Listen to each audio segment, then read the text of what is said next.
родниот град. Вака и јас да ги поздравам сите присутни. Тука сме нели со председател Тапасиев и јас како пратеник од оваа изборна единица да им дадеме поддршка на нашите членови од советничката листа.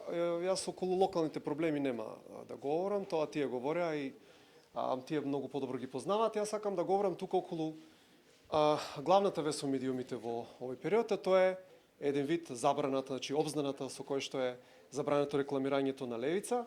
Сакам да истакнем една работа околу тоа, значи тоа не се работи за една обична забрана. Граѓаните треба да знаат, тоа е еден вид прв чекор на вакви авторитарни режими. Значи прво авторитарен режим прво удира со цензура и на кого ќе удри, значи удира на неговиот најголем непријател, а тоа е очигледно левица. Ако беше СДСМ најголем непријател на ВМРО-ДПМН, верувајте, тоа на нив ќе им се случеше. Како може 30 години ова да не се случува и сега одеднаш да и се случува на левица? Ова се, за жал, некои мора да кажам, дури вака поостро и профашистички тенденции на оваа власт, што ќе видиме како ќе се одвиваат понатаму и затоа граѓаните треба да знаат, значи ова не е некоја мала работа, вака се почнува прво. Прво ќе почнат од вака политичките партии што им сметаат, а потоа ќе се префрли тоа и долу кај граѓанството со цензури, со апсење и така натаму. Затоа е битно сега тоа уште веднаш да се спречи.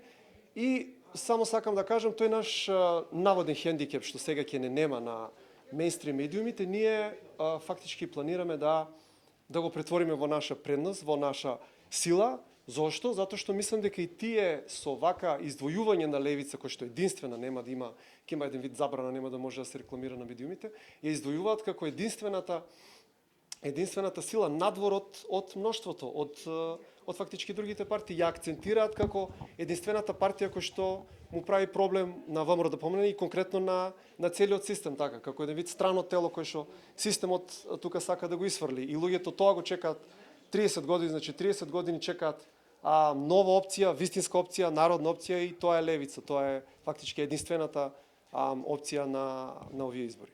Имате ли направено генерално проценка колку ќе биде голема штетата што не ќе можете рамноправно да учествувате во платеното политичко рекламирање, всушност да ги соопштувате и преку реклами своите визии, планови, програми и така натаму.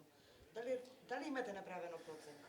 Па не знам точно колку би била штетата, проценката е некаде околу... Дали тоа би се одразило директно на кандидатите?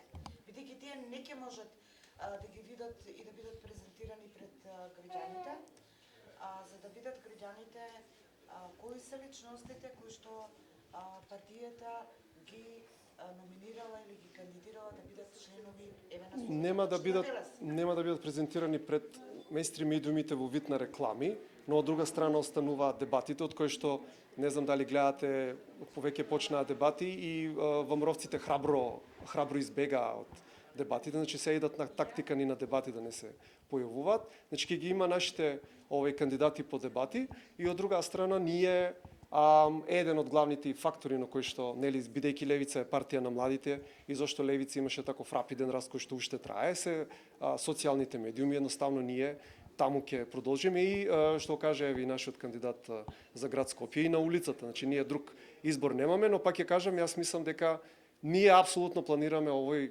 наш хендикеп, кој што е хендикеп, да го свртиме во наша предност и да ми удриме од глава оваа забрана која што ја донеса.